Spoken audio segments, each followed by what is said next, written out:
Welcome one and all to Wellingborough Community Resilience Forum. This forum is for local people and organisations to work on community resilience.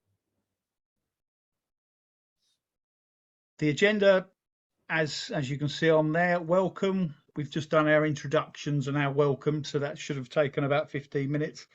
So the good news is, just for once, we're slightly ahead of ourselves. We've got a presentation coming up. A lot of stuff about the cost of living crisis, how we can help, and then we'll have a discussion about how we can work together and what activities everybody is doing. And then, of course, we'll talk about conclusions and proposals. So let's kick off with the cost of living. Here we go. Inflation at the moment is at a 40-year high. I don't think that's any secret. And it's obviously driving the fastest real-term fall in pay on record. Confidence in your finances, my finances, have really plunged, and you can imagine that people that are struggling are really panicking at the moment.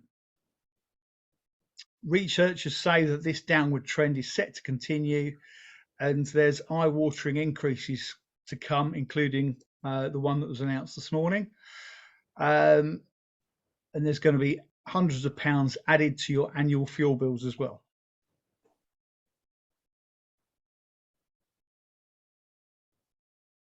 What was the one announced this morning you just said? Oh, I'm going to tell you about that in a second. Okay, go ahead. It's all coming up. So what is the cost of living crisis? The cost of living crisis refers to the fall in real disposable incomes, i.e. the bits that you can buy, the extra bits that aren't essentials. That is adjusted for inflation and after taxes and benefits. And this has been going on since late 2021, so last year. It's been caused predominantly by high inflation outstripping wage and benefit increases, and has also been exacerbated by recent tax increases. What's inflation? I might be teaching some of you how to suck eggs, but it's quite important to know. It's calculated on the average change in the price of typical goods purchased in the UK by households over 12 months. It's tracked with a consumer price index calculated by the Office for National Statistics, the ONS, using a sample of 180,000 prices and 700 common consumer goods and services. One of those being energy, of course. And this is what inflation looks like. So the Bank of England is responsible for keeping inflation to 2%. So you can see that's their target going along there. And then between the Office for Budget Responsibility and the Bank of England, they keep on coming up with different forecasts as to where inflation is going to go. So you can see where we are now. Where are we? We're about here somewhere. And they're expecting it to go right the way up to here, which is what the announcement was about today. This suggests that it's going to go down from now, and they're expecting it by the second quarter of 2024 to be back to the target line of 2%. But like I say, the Bank of England wants to keep it between 1% and 4% so that people can actually live and people can sort of predict and plan for the future.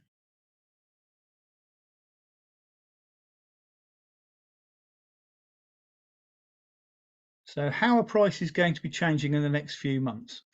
This is in answer to the question that somebody asked me a second ago. The latest Bank of England forecast is for inflation peaking at 13.1%, i.e. nearly 3% more than it is at the moment in the fourth quarter of 2022. This is largely driven by the 693 average or 54% increase in fuel bills last April, and also the 75% that was announced today, taking the average typical bill to £3,549 a year.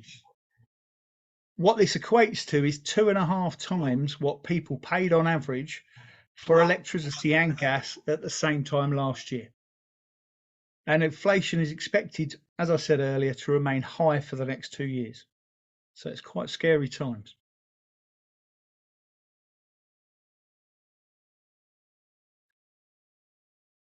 So, okay, why are prices rising?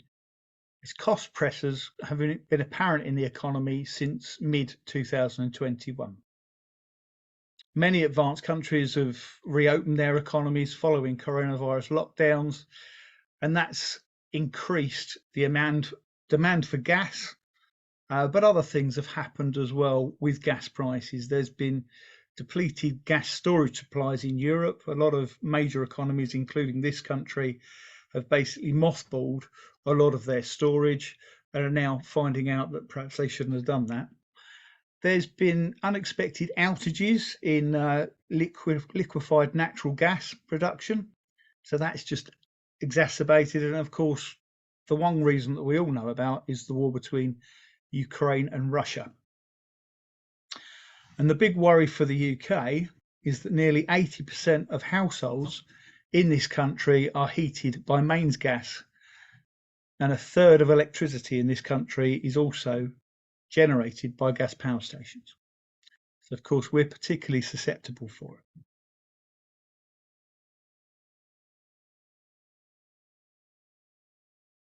And that's not the only thing that's going up. I don't know if you've been to you've obviously been to the supermarket recently, and you're thinking, oh, crikey, my loaf of bread or my pint of milk or whatever has just seems to go up every week almost. Well, Which have done a survey about this, and 93% of consumers have said they're worried about their energy bills, and obviously we've just told you that that's gone up by a lot already, but they are expecting that those energy bills could be as much as 6,550 on average. So if you've got a bigger than average house, obviously that goes up. If you've got a small flat, perhaps that's less by next April, because that's when the next price cap is due to be lifted. Obviously, like I was talking about with food, the average price increase is 12.7%. a rise from 9.8% from the month before, and the highest inflation rate that is since August 2008. So if you just looked at some of the figures there, obviously potatoes aren't going up, but with the dry weather, you can only expect there to be less of a crop this year. So you can imagine that's going up as well. Isn't 15% significant?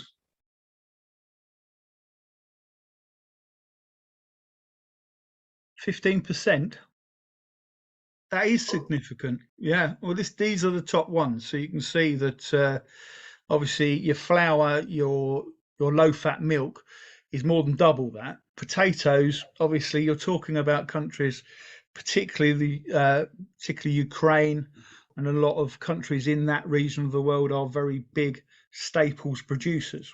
So a lot of our wheat, a lot of potatoes are produced in that country in particular, and that's why a lot of these prices are going up. But obviously the whole continent has had a drought this year, so you can only imagine that if you think the prices are high now, that's the point I was trying to make, is that the less potatoes that are coming up, the more demand for these potatoes is going to be there. So I think that 15% compared to what potentially it could be next year with a lot less crops going around could seem like quite a small amount.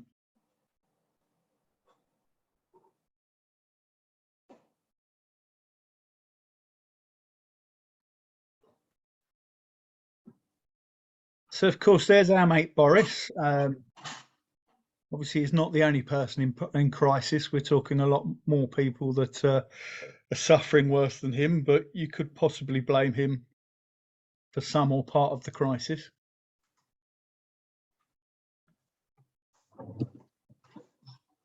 What I've tried to do with this section of the presentation is do a comparison with each thing. So for instance, inflation versus incomes. Everybody's feeling the pinch at the moment, and that is exacerbated because real wages in real terms, if you like, are actually falling. You might find that you get a 5%, a 3% pay rise this year, But if you compare that to a 10 or even a 13% inflation rate, that could mean that you're either losing 5% or up to 10% of your pay for next year. So wage growth has not been sufficient to keep pace with inflation. As you can see, the average is 4.3% for the period between March and May 2022, compared with the same period in 2021. Bank of England forecast private sector pay settlements to average 5.8% over the next 12 months, whilst inflation is over 10%. And that's why you've got a lot of people, including Mr. Lynch here, out sort of fighting for his union members in the trains. And I think actually next week we've got the post office going off on strike as well, just to cheer everybody up. But of course, that adds nothing to inflation versus benefits.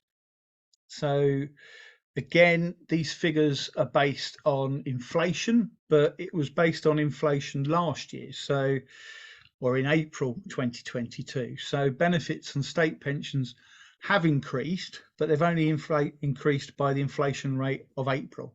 So because that was only 3.1%, that's how much they're going to increase. The government has announced recent measures. Obviously, that has been completely muddled by the leadership race with the Conservatives and all of the different promises and counter promises that we've heard. But in real terms, what the Institute for Government on this particular quote has stated is that people claiming universal credit and the and those on the national living wage should actually be better off following those special measures. It depends, obviously, if they get them or not. And obviously, these are political choices. So it looks terrible when you compare, say, 13% with 3.1%, but just possibly in the very short term, people might actually be slightly better off.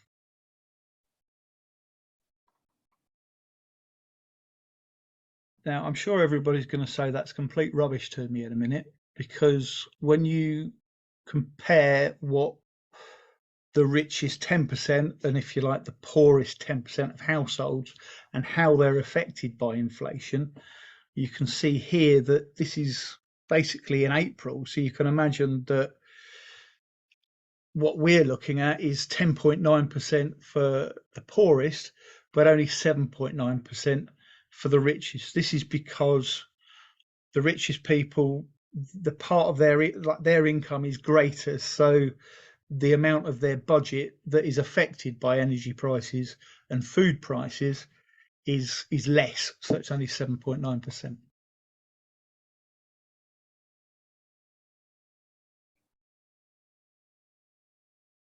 So this is why, as well as people going on strike, we've got a lot of people, including this chap from Leicester, campaigning that we shouldn't be choosing between heating and eating. Every house should be warm, but for over 4 million houses in the UK, the reality is very, very different. The cost of living is at its highest for a decade.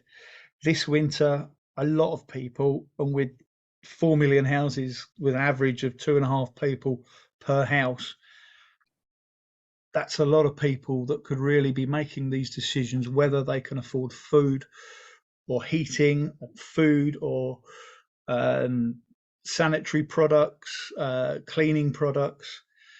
And it's a tough decision. Which one would you choose?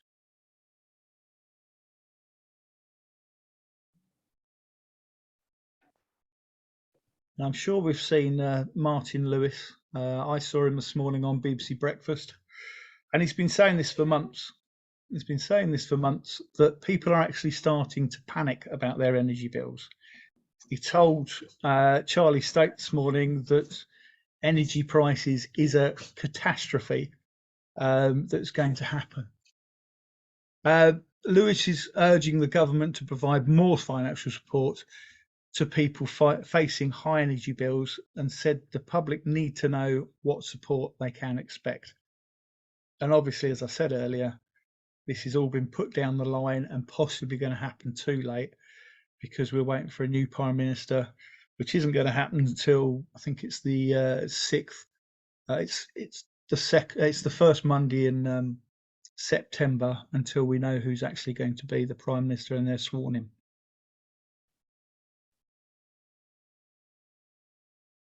So a lot of this is being left to us. A lot of the community stuff, a lot of the panic, people are coming into places like Wacker, like the Victoria Centre, like Glamis Hall. They're contacting representatives from Greatwell Homes, and they're going, we can't afford to live. It's affecting everything, including rent payments. And we've really got to kind of step up and be able to signpost people and to know how we can help people. And obviously we all do want to help as much as we can, but we don't necessarily know how because this is an unprecedented situation. I think what most people want is somebody to be able to be there, to be able to talk to them, to be able to offer practical and useful advice and tips to save money. And obviously people are finding it difficult to get into a lot of the places that you would normally go, like citizen advice, for instance. So they need access to the support that's available, and there needs to be sort of more guidance from sort of ourselves, if you like.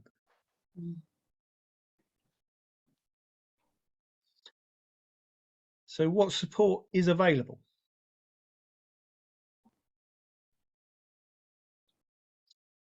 Now, I'm guessing a lot of the people on this call probably know more than me about this one, but there are some extra benefits being given to people that are in need to cope with this crisis. But you have to be eligible for them. You have to be getting a benefit or tax credits to qualify. So there is a cost of living payment, a disability cost of living payment, and a pensioner cost of living payment.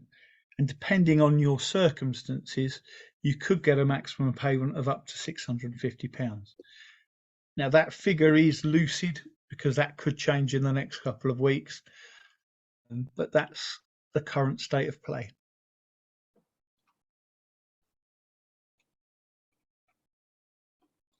Of course, Citizens Advice is the place that a lot of people are going to have to go to qualify for a lot of things, a lot of extra help. They helped 2.4 million people last year. As you probably noticed in another slide, they're talking about 4 million households in need. So that figure is likely to at least double, possibly treble this year. There's also been 60 million visits to their online pages last year. One thing that a lot of people don't know is that they are actually the statutory consumer watchdog for the energy industry. So if people are having issues with paying their bills, with obviously everybody's going to have issues, but they're having problems actually making the payments, they could advocate on behalf of them with their energy supplier. Another thing that the Citizens Advice Bureau can do is make food banks aware of these people so that they can actually help them.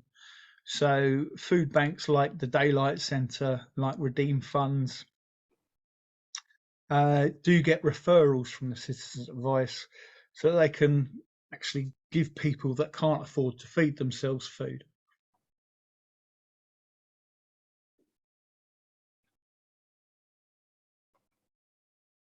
And where do we fit in with all this? Well,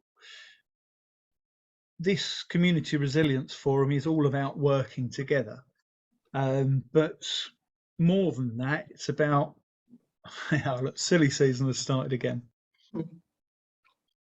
It's all about working with other sort of decision makers, with other services in the community, including residents associations, community centres, voluntary sector networks and forums like this one, parent teacher organisations,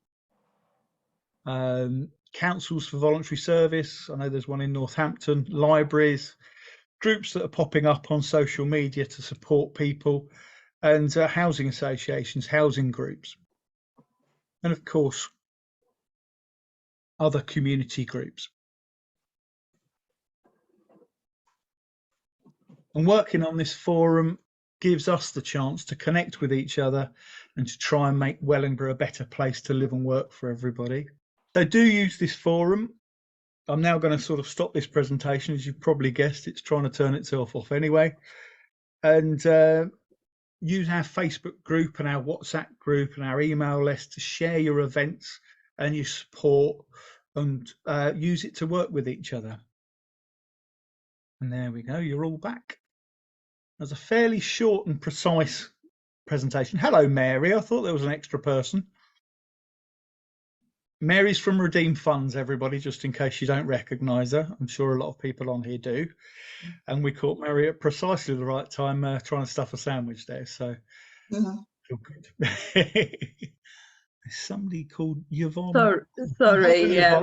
Look, Yvonne's the lady from Wellingborough Community Friends that I was introducing earlier. So the next part, in fact, the rest of it, because I've sort of shrunk that down to a fairly sort of bare bones sort of information led presentation, is all about sort of us talking about it, us deciding what we have to offer to the community. Perhaps people want to start talking about the issues that they are facing in the community, and then we can look at how we can work together, and then perhaps we can then tell each other all about the different activities and events that we're doing. So would you like to kick us off, Mary? Just to help with the discussion, I've come up with a few questions to help structure our thinking. The first one is, well, there's 4 questions, but the first one is, how is this cost of living crisis affecting people in Wellingborough? You know, what are we all seeing? That's the first question. The second one is, how may this cost of living crisis also be affecting the organisations and people that are trying to help people that are in crisis, and businesses as well, because many businesses are all already struggling, but with these, with the fact there's no energy price cap for businesses, they're already exposed to extremely high energy costs. So how is that affecting them? The third question then is, how can we all help together to kind of respond to this crisis, to step up, maybe collaborate, various other things that we can do.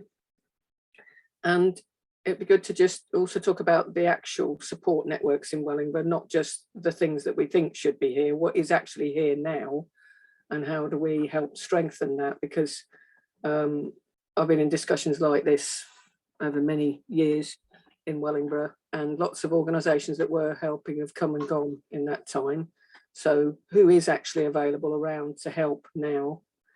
One thing I want to say before we go on to these questions is, as well as the cost of living crisis points that you made about energy costs and food prices, the other thing that we're noticing, a massive increase in housing costs for many people. So we've been trying to support Ukrainian families to look for accommodation, and the private rented sector at the moment, unbelievable prices in the private rented sector. So new tenants are experiencing a great deal of difficulty actually even accessing that housing, and then existing tenants will be experiencing rental increases as landlords experience the problems for themselves as well. So it's like almost like a perfect storm in terms of the main needs that we all have in our lives and how we meet them.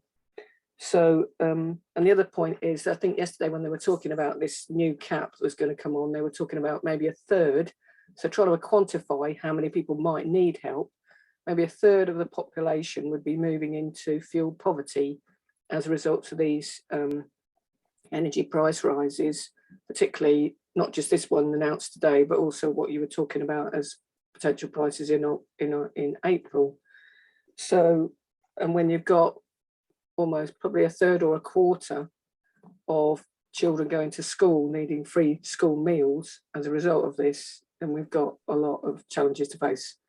So going back to the first question then, is how how is this all landing in Wellingborough? Because it's not going to happen from now. It's already been happening.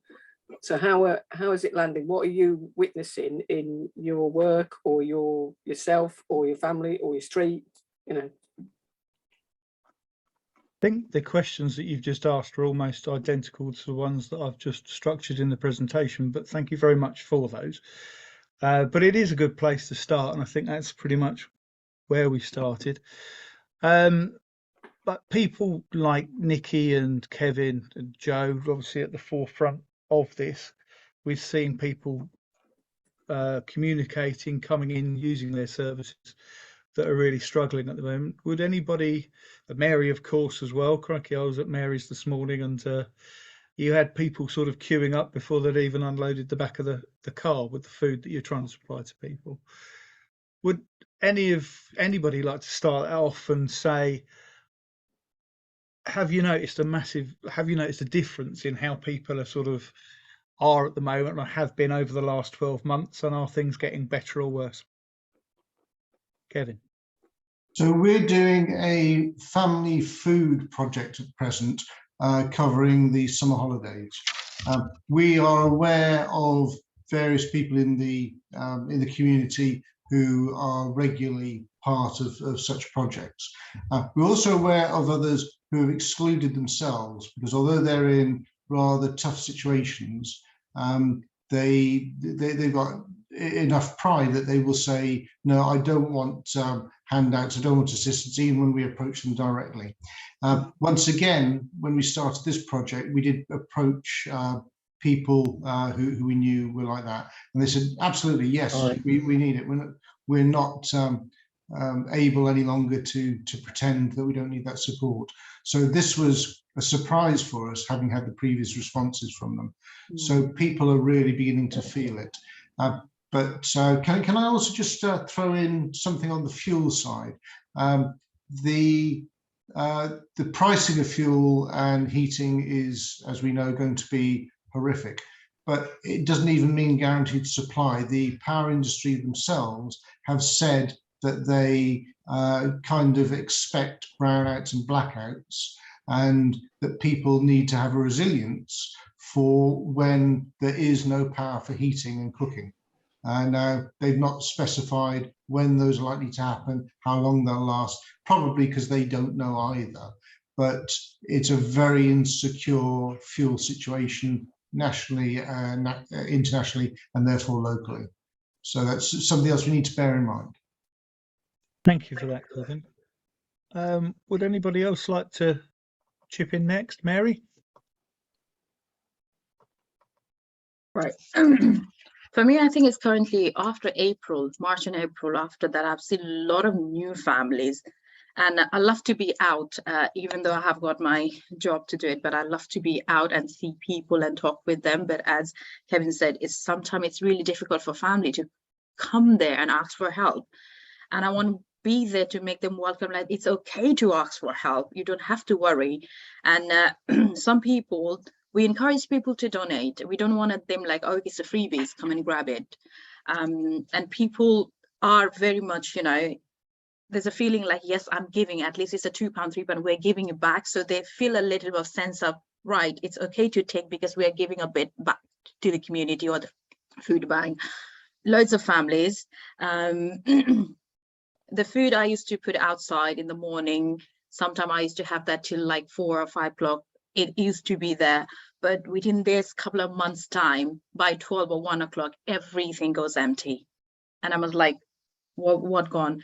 Jonathan was here today. There was loads of food we rescued. We did that, but it's all gone. You can imagine, Jonathan, it's just the bread left there now. It was, I don't know how many trays you had, like full of food. I think you had about 5 trays just of strawberries. It was an amazing amount of stuff that was coming out. Those one, and especially like summer holidays time when we try to do with this kind of food parcel, because Thursday we get sandwiches delivery. So we thought, we'd make a pack lunches for the kids, and I said, okay, just give me a note. 80 children, and I was like, will I be able to continue that every Thursday? no, because then where I'm going to buy the stuff from? Sandwiches, fair enough. We do get the sandwiches donation. I can use that, but it's not the sandwiches goes in a parcel. We add some yogurts, you got some fruits and bits. Sometimes we get the fruits, sometimes we buy it. I ask the help from our local Tesco over here. I'll ring the Ricky manager and he's very helpful. I said, I haven't got the stuff to put in the bag, would you be able to give me some? And he was like, yeah, come in and we'll sort out some bits, and some we have to buy it. And again, with the self-funded group like us, is things get really difficult. My worry at the moment is like, we do get frozen bits, and I run you know, like we've got freezer. Now, will I be continue to run that in coming days? And you'll always see the family like, at least, have you got at least one pack of any frozen item? They are happy just to receive one pack of, you know, ready meal or the pizza, anything. But my concern is like, how are we going to continue to do it? Many Ukrainian families, they know about it now. They are here. Many people, disabled people are there as well. Elderly ones are there as well. At the moment, I saw the questions. Okay, the 60 people are there, Marion, 60 people are there in our list to receive the food parcels. They are not always, I'll clear this, not every week, now and then, but 60 people are in our list. On top of that, there are pretty much 15, 20 families every day come, and they can be regular family, then they can be new families as well. We just did the families, they are the group who comes here and then food parcel. I was going through this hardship fund vouchers, and I've already done 129 vouchers so far. So that means 129 households, and still I've got a list of 25 to put more. And then the third phase, I've got 50 more families to put on. So that's many families are relying, and it's getting difficult for us because we are self-funded. I am trying to get in touch with the different organizations from Scotland. Sometimes they do one-off donations, you know, those kind of things. I'm trying to do that, but I don't know. I can't keep track of like who's going to make offer on what sort of offer. None of the supermarket is upfront to support with any tin and can items. None of the supermarkets so far. So yeah, it's going to be a struggle for us a lot. So sometimes we just have to tell them like, we just got these bits for you. We haven't got any much more. Be something that partners on here, for instance, could do at their offices or community centres, and possibly have a box where people could donate a can or two to donate to you. I don't know if that's something that people are willing to do. Certainly something that we've asked the co-op to do, and I'm not sure about the success of that, but I shall be continuing to nag them for you. Is Yvonne there? I know she's got sort of about. Yeah, I'm here. I don't know if you can hear me. We can't see you. Can you hear me? Yeah, we can hear you. Well, that's no hardship. It's a nice dovetail to talk about what you're planning to do when we've just heard from Mary. Right. All right. Before I go on to that, can I say about the £100 vouchers? Is that what you were saying about, Mary? No? Can you hear me? No, she says yes. She's just stuck her thumb up. Right. There is someone going to be at St Mark's Church on Saturday morning who, with his laptop, who will put in applications for these £100 vouchers. But what we're finding is that if lots of people aren't in one of these forums or communities, they don't know about it, and it's affecting the pensioners an awful lot. So if you know of anybody who wants to do this, they have to get there on Saturday, because I think the cut-off date's the 1st of September, Mary, is that right? Yeah, it's September, yeah. Yeah, so it's there Saturday from 10 till whenever.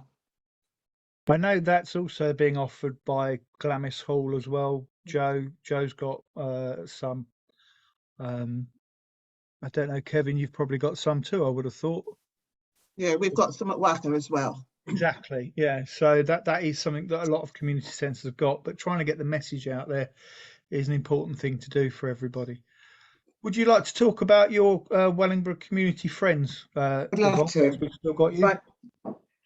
We set this company up, and it's a CIC company, community interest company, non-profit making. And we set it up with the intent of helping people with energy bills and high food costs. Our aim is to provide cooked meals at as near as cost as we possibly can. So meals could be from 0 to 150, depending what it is. It's going to be based in the town centre where everybody is welcome. Once started, our plan is to have pickup points on various estates, Queensway, Kingsway, Hemmingwell, and the Victoria area. By doing this, we're saving people their shopping, having to cook. Most people have microwaves, so these can just be put in the microwaves and pinged. So by saying that, there's going to be no waste, no prep, save time, save electricity and need for major shops. And it will be prepared fresh and might be frozen down, but it will be freshly frozen as a meal. So we need to get the word out, and we're just waiting now for the council to come up with the right property. And we think it's either going to be around the market area, Pebble Lane. But we have started our Facebook, so it would help if everybody could go on, like it and follow it and share it for us. And then we'll do regular updates. Thank you, Mary. Mary has said when we do start, we can do it outside her house for the Queensway estate, because everybody knows that area. So, Fantastic. Thank you very much for that. I'm just about to share your link. Kevin put something about sharing, doing a similar sort of thing from the Victoria Centre. Would you like to tell everybody about that, Kevin? Because I sort of half saw the message, I must admit. Sure. I'm actually referring to our current food project, which is around families and the school holidays. So that's only been running like for August and first part of September. So with that, we've got about 70 people we're supporting, which is 19 families. We have not advertised because the funding we got was not sufficient to go. Really, we were aiming at 16 families, but it's gone beyond that, and we're finding further resources to make sure everybody gets a good food parcel. So we're giving out weekly food parcels, but this is actually not cooked. What we decided is we could do an awful lot more with the money if we just gave raw ingredients or preserved or dried goods, because the effort and organisation for actually cooking stuff would detract enormously from the total. So we're purely pumping out food. The families we've spoken to, almost to a man, have all said they routinely cook from scratch. So it means they're pretty self-sufficient, producing better food, as we know, if it's home cooked. So we're more than happy to encourage that. My feeling is that giving out just food unprepared is a high quality way of providing assistance. The running kitchens and all the rest can be efficient if it's done on a large scale. I'm not against it, but the scale that we've got, I believe raw ingredients, fresh ingredients, regularly supplied to families is a very good model. Okay. And obviously Mary does that, and Daylight Centre do similar sort of things as well. Has anybody else got something they'd like to share on either that or how people are coping with the cost of living crisis? Karen? I was talking to my mum today, and her and her neighbours, I mean, they're not in this, you know, they've been managing, you know, they're fine, but they're on pensions now, and they are really worried about the bills. And they're saying, what can we, you know, reduce and stuff. It concerns me because my mum's the one that doesn't like to turn the thermostat up much at all, and lives in, she's got chest problems, and she often is cold, basically. And I think that I saw the concern in her today, and I think her and her neighbours, and they're all the similar age, are all sort of starting to worry about this. And I say these are people that are not normally these people can normally manage. Do you know what I mean? I'm not saying, and I just think if that's just a small section, you can imagine the panic that is going around.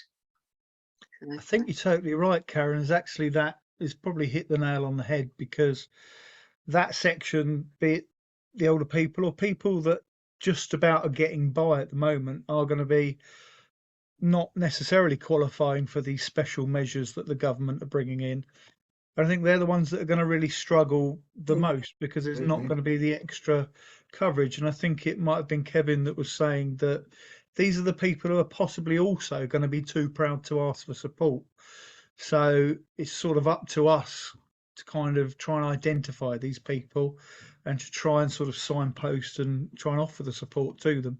Yeah, As I agree. Kevin has done. Sorry, Sylvia, go on. I agree with that, with what Kevin said. Yeah, people are, especially the African Caribbean community, are very proud. Absolutely. And it shows in their well-being. We're more worried about the health of them because they're, keeping all these things inside and not wanting anybody to know what's going on. So it's like a twofold thing. Heating, food, well-being, it all goes together. And we are very, very worried about it. What are you seeing in terms of the people that are connecting with WACA, Sylvia? Well, people are, obviously we've had a pandemic and people are not as open as they used to be. People are staying at home. We have to sort of go around and sort of call them up and say what's happening, and then they will sort of speak. But they're keeping a lot of things inside. And I mean, it's been quite helpful having the £100 vouchers, because that's a way of coming with something, not a food parcel, but at least a voucher, and they can go and get their own types of food, so to speak. So yeah, it's a battle. It's a complete battle. Are you really anxious about how, as an organisation, you're able to help them as well? Of course, absolutely. Yeah, absolutely. Because I mean, as an organisation, we need help ourselves. I mean, the £100 vouchers, that's a help for us. I mean, we were giving foods out parcels during the pandemic, but that's over now, and then that funding's gone. So, we as an organisation don't have the money to buy these or the power or the skills or the human resources to sort of go out and get food and so on. So yeah, it really is a worry thing. Nikki. Yeah, I mean, we're experiencing much the same as what everybody else is. We've got 5,000 properties in and around Northamptonshire, like increased sort of like referrals coming back to us of people that are kind of struggling. And, I'm pretty sure it's just the tip of the iceberg. There's a lot of people who don't want to come forward, who don't know, the services which we are providing. Yeah. Our board last year had the vision that this was going to happen, and they put by quite a lot of money as a customer assistance pot. So I would encourage anyone who is struggling to come forward to Great Wall Homes and speak to us and let us know that they are struggling. And obviously it's only open for our customers because it comes out of the money that we sort of like collect as an organisation. But I would advise them to either phone up our customer services or speak to our income recovery team, which is not the greatest of teams to be able to provide support, income recovery. But yeah, we can send out sort of like vouchers if someone's struggling with a change in circumstances. Then we can provide them with support. So we've got a voucher system pretty similar to the one with the Household Support Fund, where we can, if someone phones up on a Friday afternoon and says, I haven't got any money to feed my kids over the weekend, we will send them out a voucher there and then. Obviously, we might need to see some sort of like evidence of bank statements and stuff like that. And we're going to do sort of like campaigns over the next, a year or whatever. We've just done one when we promoted through our newsletter around school uniforms. So we offered £30 for the first child and then £15 thereafter. And we had about 400 initial emails that came through requesting, and we ended up, I think it's about 150 that we ended up sending out vouchers of in between £30 and £100, depending on how many sort of like children that they had. We want to do something around energy for the next one because we recognise that that's a massive cost. We want to help people with energy. What we do currently offer, which is undersubscribed at the moment, maybe something that we don't promote, is a warm home energy and security check, which we offer a community grant to care and repair to do. So anyone who is one of our customers will phone up, they will arrange a visit, go around to their house and give them advice on how to keep their property warm, put radiator reflectors, sort of like draft excluders, that kind of stuff. And then they will also refer them on to Northants Energy Saving Service as well. So Northants Energy Saving Service has just been refunded, I hope. And that's like an organisation which is linked into the County Council, various different organisations on how they can support people with energy bills and that kind of support. I'm pretty sure that Care and Repair are also an organisation that are promoting the Household Support Fund, which is that £100 as well. So I think we're going to try and link in with that and try and work out if, say, for example, I don't know whether we can promote it, but if a customer has a warm home visit, then they can also get that sort of like incentive of £100 as well. Nikki, there's only a couple of days left on that. So I'd recommend perhaps just emailing all of your tenants and suggesting they get in touch with one of the local centres if they want to apply for it. Almost finished instantly, that 100%. Yeah. Does anybody know how many people have actually promoted or? It's been a word of mouth thing. Yeah. They only had promotion. They only had about 7,500 vouchers that they were given by Northants Council very late on in the day, unfortunately. We first heard about it about the end of July. And that was the point at which they started asking local organisations to if they would be holding those vouchers. So I'm surprised they didn't get in touch with you and ask Greatwell Homes if they would be issuing some of them vouchers. We expressed an interest, but it was just too admin. We couldn't possibly. It's not admin heavy at all, Nikki. No. Well, you need to see a proof of ID. You ask them their name, address, date of birth, how many children in the house, how many elderly in the house, are they employed? That's it. You send it off.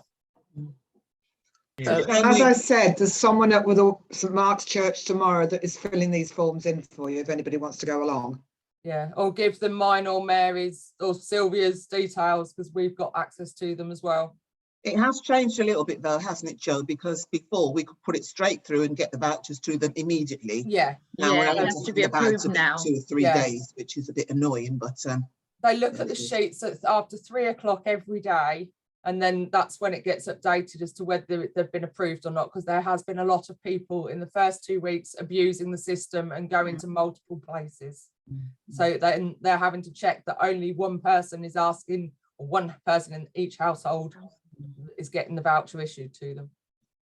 I think depending on what happens at the end of this, if there are any left, they may come back with that, but they were very careful about not promoting it too widely because they just didn't have enough vouchers. So they tried to go through. It was government stipulations about the technicalities of how things were having to be worded if it was done as publicity.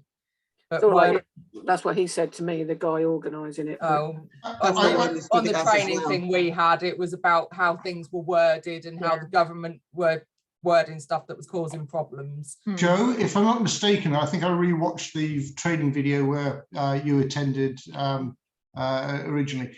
They'd said that the central government had specified that they must include them in the publicity, but it was local government who was learning from the experience of another local government, and it was Northamptonshire that decided it wasn't to be advertised at all. Yeah, it was their legal department or something. But on top of that, I think you said it comes to an end in the next few days. Is it not the end of the month or next month? No, I think end of September. Yes, end of September, exactly. Oh, end of September, sorry. So we should have a bit longer to get that in place. If not, they have to be filled in now and redeemed by the 6th of September. They have to be activated within the first 30 days, and then they get 12 months to spend them. Yeah, must be a I think different the we're one is looking once at. you issued it, it depends. If they got issued now, they have to redeem it by 6th of September. But Yeah. if some people have applied after 6, they will get more time to redeem it. And then Right. once you have activated it, Yeah. you got 1 month to activate it, just to start, do a couple of shopping, and then you've got 11 months to spend the rest of the money. Yeah. If I Thank got you. the bar so they know that you've got it. Yeah, you so, said that so just to clarify, the 6th of September is only for the first tranche of vouchers, and after that there'll be more vouchers, and then they've got to have their first spend by the last day of September. Is that correct? No, I think the last vouchers can be issued the 30th of September. Sorry, just looking back at my notes here. Last issue will be done on the 30th of September, Exactly. and they have until the end of October to activate them. If they haven't then been activated, they won't be able to be used. Can I Good, so there's make- been more time. I Can I think make a Nikki, suggestion? Nikki was trying to get in just there. Can I, Yeah. Well, it's just to so feed back to or Nikki. you- that- has your No, question been Nikki's answered? got another question first, Mary. Well, I'm going to answer his question. That we can't sort of obviously all try and shout at once, and obviously. Would you Yeah, like I to mean, say something, Nikki? Sorry. what I was going to say is that if we could have a list of people to contact regarding getting that, and then we could promote it to all of our customers. But are we allowed to promote the service if you're saying that we're not? It can only be done through words of mouth. No. Nikki, I think there are a couple of families that comes here. Obviously, you know that they are from Great Wall Homes, and I have issued them. Yeah. So I've got a list of those families. It's Great Wall Homes. There are a couple of those when they have received it. But it again depends. If they go from somewhere else, obviously their detail will be there, so they will know that they have already received it. Yeah. Maybe if you worded it as if you are financially struggling and would like some assistance with food vouchers, rather than actually being specific about what's going on. Yeah. Marion, do you have an official answer to this? Because you look Well, I like was you just do. going to suggest, because obviously people are saying different things, that it might be better if Nikki got in touch with Ryan at NCF to just get clarity about how long the scheme lasts and how some of the tenants from Great Wall Homes might be able to get to support. It may be that because your organisation wasn't already registered, I don't know if it was, that you're going to have to signpost people to other organisations that are registered, and there are many. I have a copy of that list, but obviously Ryan can give you that, and then he can help you with that point. I just wanted to say, on the many different suggestions that you made and the things that you're doing, your organisation is doing, it would be really helpful probably to all of us to have a list of what Great Wall Homes is doing in terms of this cost of living crisis. I know you're targeting those at your own tenants, but many of us connect with your own tenants. Yeah. I'm thinking about, well, lots of people from the community centres, etc., will have tenants from Great Wall Homes coming into their centres. And if we've got a list of the things that you're doing to help them, then obviously we can let them, it's another way of promoting your services, really. Yeah, well, I would, rather than have the list, I would say if they were struggling in any way, just to contact us and let us know. But who? Obviously, Great Wall Homes have got Anybody. a number of staff. It's customer, just get them, call through to customer services and say, look, I'm financially struggling at the moment, because it could be in a number of different ways, and it's not completely prescribed to this is what we're doing, this and this. It's they'll have a chat with someone. If they find out that they are genuinely struggling, then we will make sure that we do something to try and support them. The pot that we have is there to support people in a variety of different ways, but we are not specifically advertising it to everybody to say, because then we would be completely inundated with people calling us. But where workers, where people from many of the organisations here are actually working with a person or a family, it would be helpful for them to have a contact point of someone to ring at Great Wall Homes who might be able to help with a specific question that, because I know a number of these organisations do provide specific advice to people. So if we've got a direct contact number where those officers can speak to someone at Great Wall Homes, not just send them to the customer service. I am either happy to help with that. So if there's any questions, anyone from this group can contact me. And plus I will circulate a customer assistance email address, which we've sort of like created for queries, which we can share with you guys. So then you can just send it through to that, and someone from our customer assistance group will get back in touch with you. Thank you. Super. Thank you. Could we, obviously, I'm just about to let you in, Kevin, because I know you're probably going to talk about something else because you've had your hand up forever.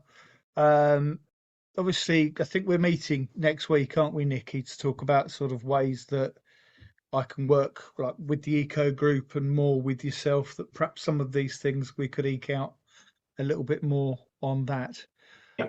I think we've probably had enough of £100 vouchers, unless Kevin would like to finish off that conversation. But I think you probably had a different point. Yeah, I just got a one-liner on that. Nikki, there is also a training video on this, which is the meeting that Joe was at, which I was referring to earlier. The only thing is that we're not allowed to share that either, so good luck. But apart from that, I was just going to say, generally for the charity sector, I think we're all aware that during the COVID lockdowns, a lot of charities went out of operation. They stopped, they closed, they ran out of money, and that was the end of it. We're talking now to the survivors, which is us. There's nothing to sort of say that there won't be more losses in the Just hanging on. Sorry? I said, just hanging on. Sorry. In the extraordinary circumstances we're finding ourselves. And one of the things is we're looking towards doing food projects. We're looking towards having warm rooms for people to come and not freeze to death. And we need funding for this. We need funding for this. And we can keep digging into our reserves, but if we carry on doing that, some of us won't be here in a year's time. We need to get funding, and NNC needs to look up and be aware of this. I know we've got lots of people who are very good in these organizations, very friendly. We need their money, you know? So that message needs to go across pretty heavily. The other thing is we're aware of the statistical measurement of what happened under COVID in terms of excess deaths. We are going to get deaths due to food and a heating crisis.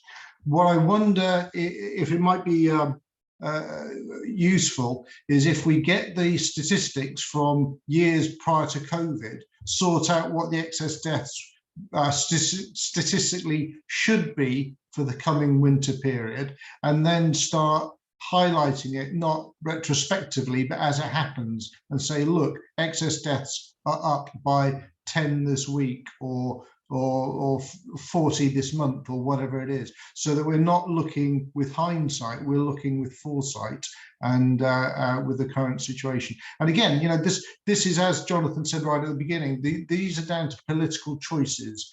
We need to help inform these political choices that are being made, because lives literally depend on it.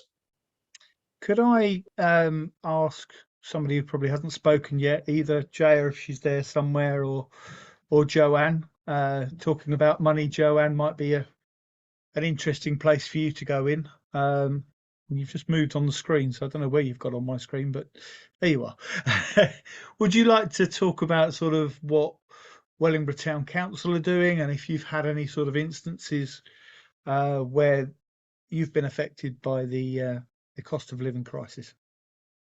Well, we know that we've got that grant that's available for organisations to apply for. We have £1,000 for non-profit organisations. I know you've applied for 2. I think, Mary, we've received yours as well. And there's about 7 or 8, I think we've got at the moment, that we're going to be discussing in September. And if you want to apply, you can apply via our website. The next dish, I think, is in January after this month. So try and get them in quick if you can. But at the moment, because we're working at home, we're not really in the town as such. So personally, I've not noticed or seen or heard much, apart from the obvious that people are struggling. So they're not going to the businesses in the town as much and maybe buying that cake or item of clothing as what they would be, because obviously they're worried about money. So then the businesses are going to fall, I guess, as well, because they can't pay for the heating and the utilities, and cost of like bakeries for the ingredients, that's going up as well, isn't it? So it's going to be a struggle for everyone. Definitely. With your obviously the town council's done a lot of work to try and connect with local business, and has a good connection with at least the Chamber of Commerce anyway. And I know you've got an event at the beginning of October, or we've got an event at the beginning of October. I mean, have you heard any specific concerns being raised to you by local business about how they survive this? Not yet, but then I haven't physically been out to go see them, but I will be going out to go see them in the next couple of weeks anyway, so I can, yeah, get a feeler. And just to clarify around the grant, can some of the bigger organisations apply for the grant as well? So the likes of Glamis Hall or Victoria Centre, or, I mean, I don't know if WACC's already applied, but can some of the bigger organisations apply too? We've got specifications on our application, our policy, and I know it is for non-profit organisations. So some of those bigger ones, yeah, might not be able to. But they are all non-profit. No, we're non-profit. Yeah, exactly. You guys all are, yeah. But when's the deadline, did you say? Sorry. Well, we Sally wants them in by the 5th of September. So you need to apply. Otherwise, you can apply after September. It's just that it won't get decided until January. So. Next we'll week, visit the website and yeah, have a look and see what our policy says. It's on the front page. You scroll down, there'll be a little box that says grants. That's very straightforward to fill in. It's much, if you're used to doing grants, this is a very straightforward one to do. It's just all the details and information that we need background wise. So it's just making sure that you send all that through. Yeah, definitely. Jay, you popped your head in as if you were just about to tell us something, and I think I tried to get yourself and Joanne to speak at the same time. What are your experiences, Jay? Oh, she's gone. She's gone again. Definitely there. Hi. Yeah. Welcome, by the way, I did sort of see you. Hi everyone. Mixed feelings about the bills and the rising cost and the recession that's going to hit us in a big way.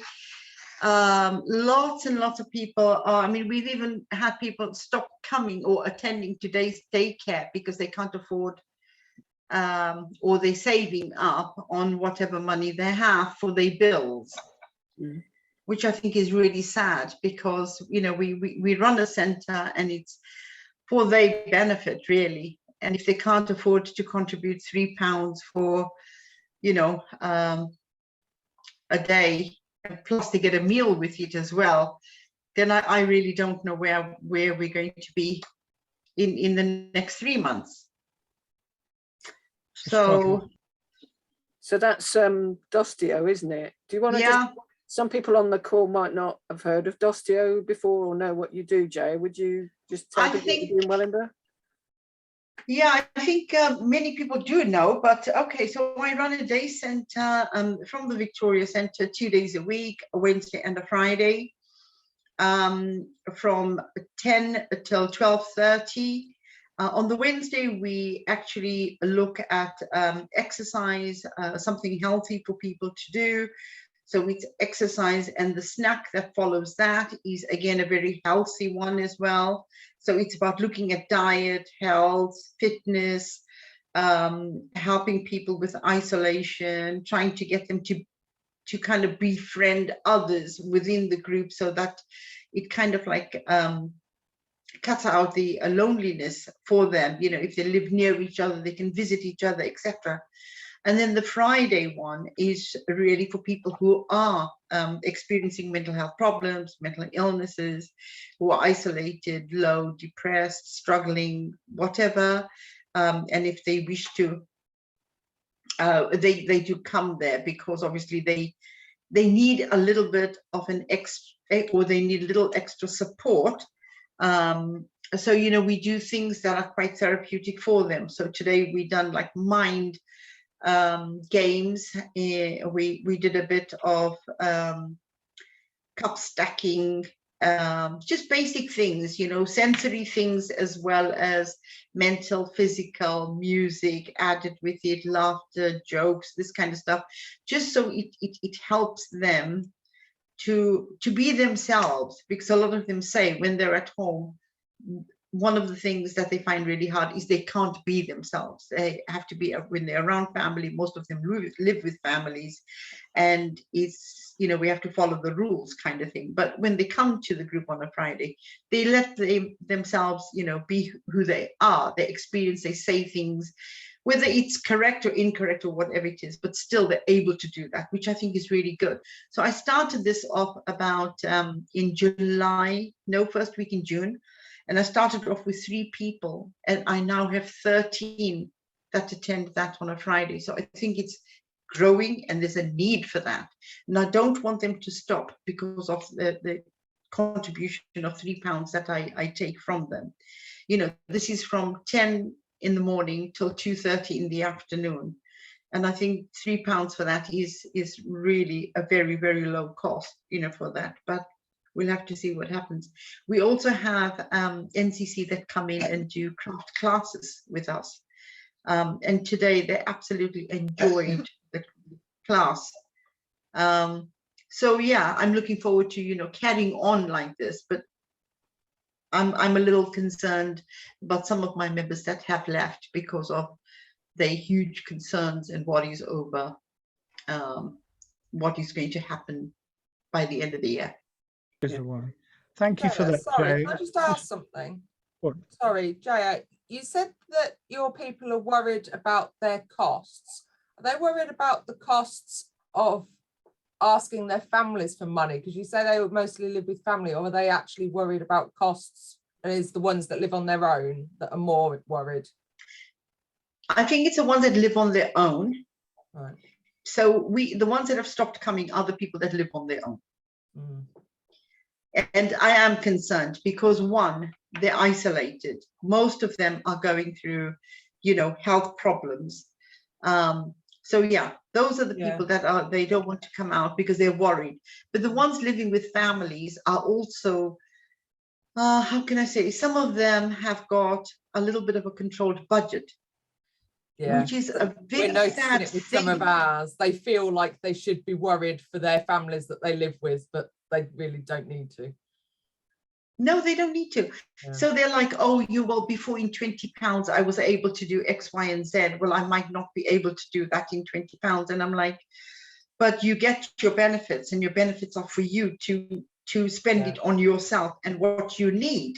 You know, that's the whole idea of you getting your benefit. But people are, the way they're thinking at the moment, it's crazy. Can I just say, Jaya, so the people you're helping then, they're generally older people, aren't they? And a lot of them are from the BAME communities as well, aren't they? Not all by any means, but a lot of them are. Well, have you applied for the £1,000 grant from Wellingborough Town Council for your activities at all? Well, to be honest, I don't actually do the funding. Okay. I mean, I most of my hours are voluntary work. So really and truly, I don't spend hours on funding, and that is done by the centre manager, that's Deepa. And so, yes, I mean, I don't know where the funding stands. We try our best to tap into wherever we can.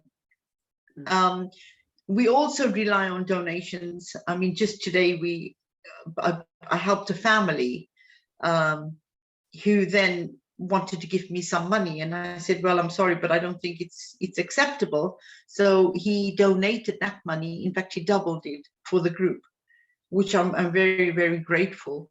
You know, so it's that kind of thing. It's word of mouth, it's helping people, and it's private people that are making these donations, you know. But as for the funding, is all up to management. They do it. I mean, I'm only employed to do 10 hours. And I think, as you all know, or those that may know me, know that I do far more than that. So absolutely do. It might be worth mentioning to, I forgot the name, about the grant. Yeah, to Deepa about the grant. I will remind her. I will remind her, Mary. And thank you. Please tell me, or send your clients either mine or Mary's directions for the food vouchers. Then that's one less thing they've got to worry about, hopefully for a couple of months at least.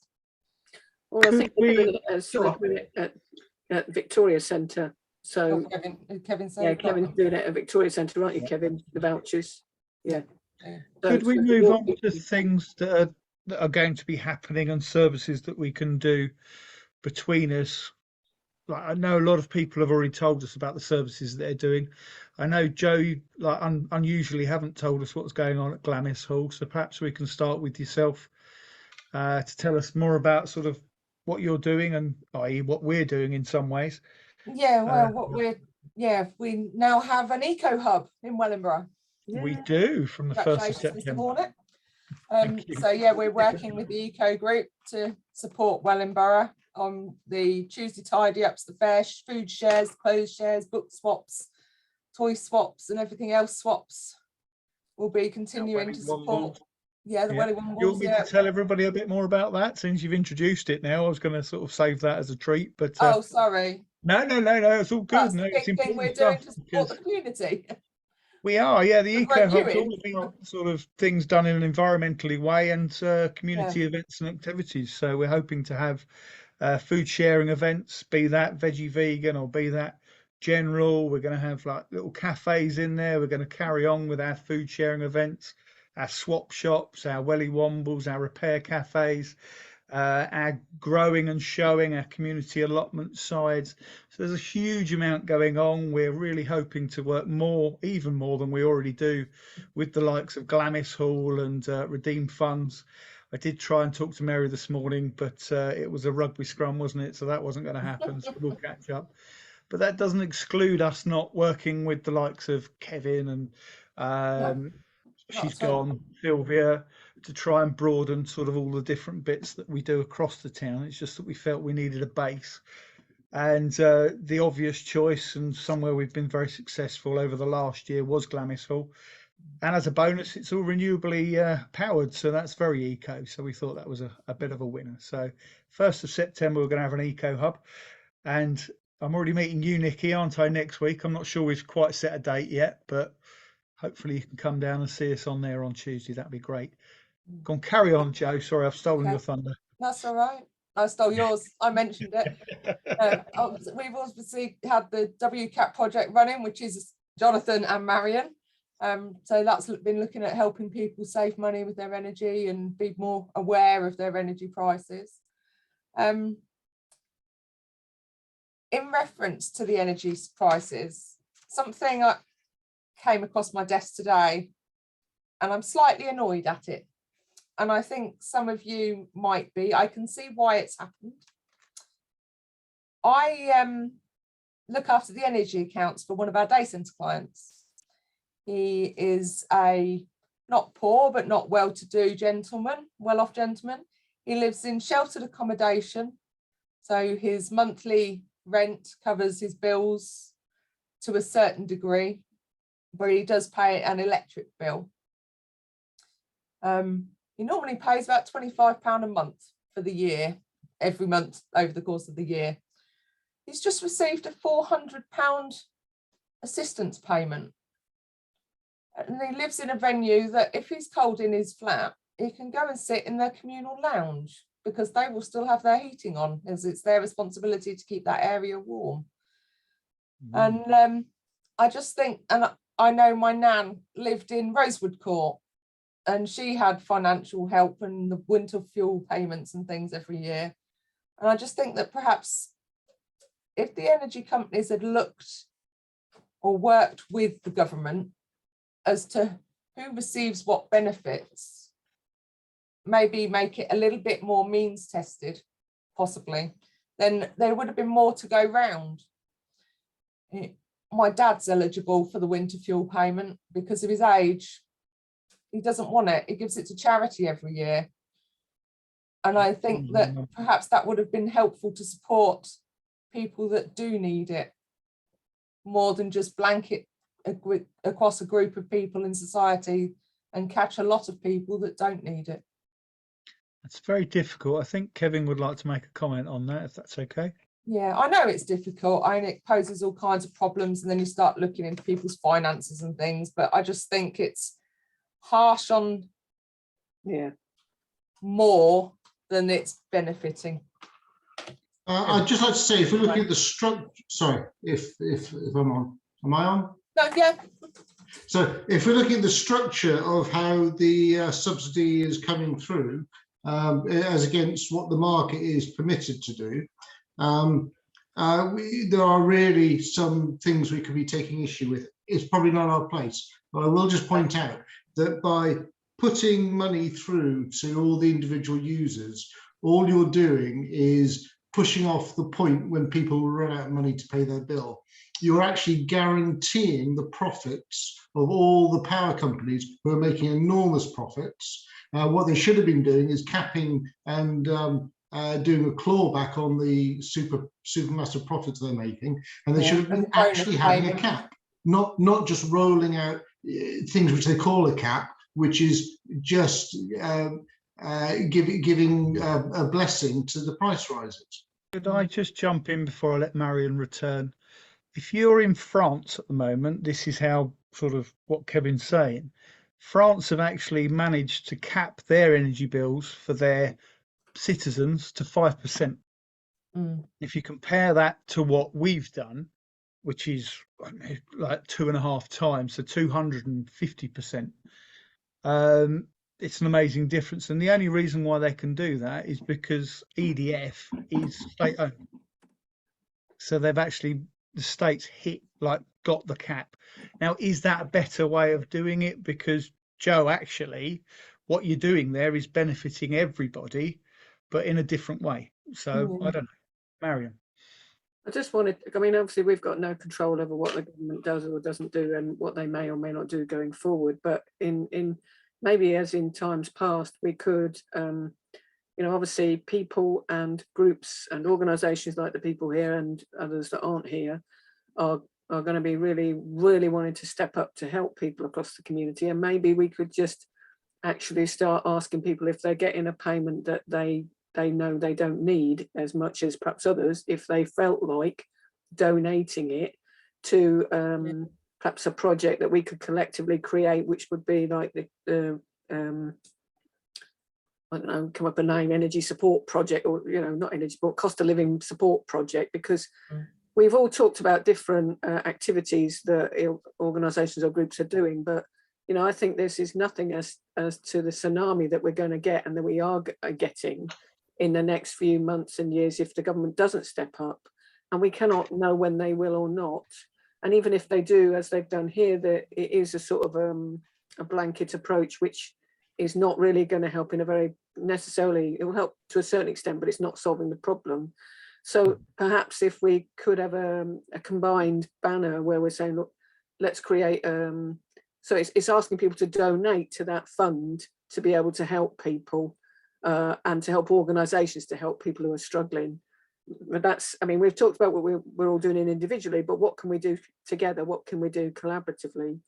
And one of the things, I think one of the struggles for all of this is that we as organisations and those that are been helping people, for example, with food over the last 10 to 12 years, we've had a particular approaches about how we do that. But COVID came and pulled the rug under us about the way we helped people. We couldn't see people, we couldn't have contact with people.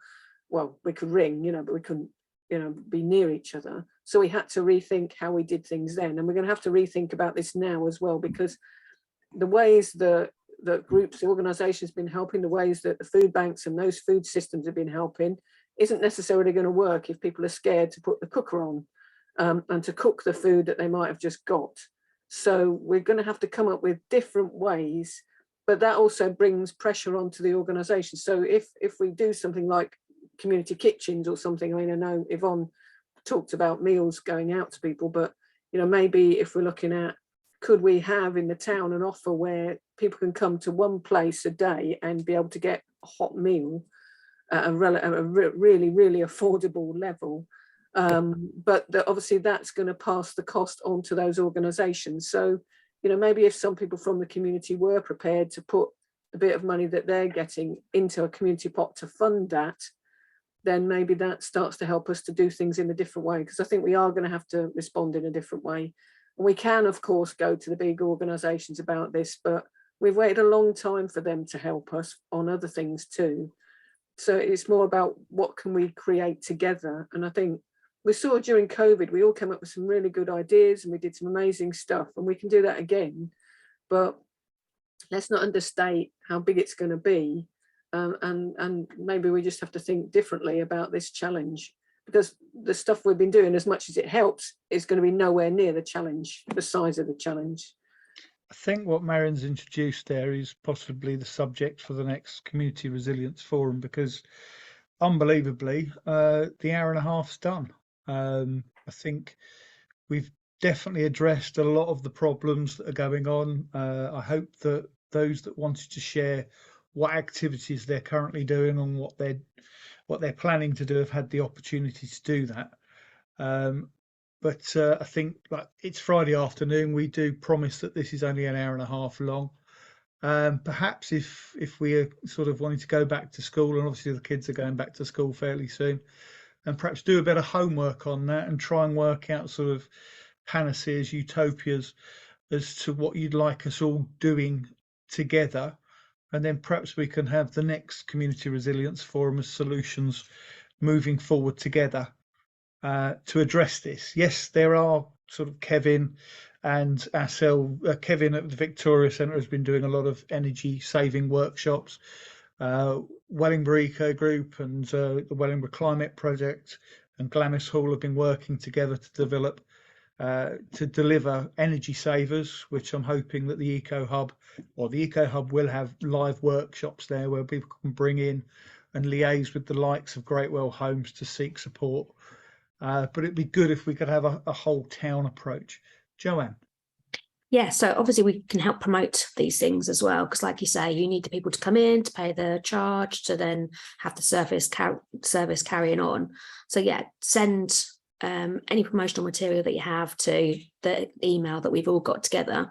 I can get it on our website, which will go through to our app as well, so we can try and help each other get the people out and come into these services and getting the food and the warmth that they need when they need it. And actually, if you did use the community@wellingborough.org email, then I'll get that. Everybody will get that, and we can all share each other's services. And I do on the wellingborough.org and my co-op website to sort of try and promote people and via the various social media groups that we've got. Joe. Just something else I'm hoping to get up and running up here. I'm looking at it at the moment to see whether it's going to be something I could do feasibly.